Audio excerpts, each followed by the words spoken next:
நீங்க பிரெக்னன்சிக்கு ட்ரை பண்ணிட்டு இருக்கீங்க, அது ஹெல்தியான ஒரு ஜேர்னில போகணும்னு ஆசைப்படுறீங்கன்னா இந்த வீடியோ உங்களுக்கானது தான். ஸோ உங்களோட ஃபேமிலி ஃப்ரெண்ட்ஸ் யாராவது பிரெக்னன்சிக்கு ட்ரை பண்றாங்கன்னா இமீடியட்டா இந்த வீடியோ உங்களுக்கு ஷேர் பண்ணுங்க.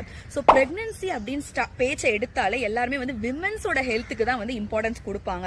ஆப்வியஸ்லி மதர் தான் ரொம்ப வந்து சேஃப் கார்டா இருக்கணும். பிரெக்னன்ட் ஆகுறதுக்கு முன்னாடியும் சரி, பிரெக்னன்ட் ஆனக்கு அப்புறமும் சரி, விமன்ஸ் மதரோட ஹெல்த் தான் பார்ப்பாங்க. ஸோ ஃபாதர்ஸோட ஹெல்த் வந்து யாருமே கன்சிடர் பண்றது கிடையாது. ஆனா ஒரு ஹெல்த்தியான பிரெக்னன்சி ஜேர்னி நீங்க போகணும்னு நினைச்சீங்கன்னா மதர்ஸோட ஹெல்த்துக்கு எவ்வளவு இம்பார்ட்டன்ஸ் கொடுக்குறீங்களோ அதே சேம் வந்து ஃபாதர்ஸோட ஹெல்த்துக்கும் நீங்க இம்பார்ட்டன்ஸ் கொடுக்கணும்.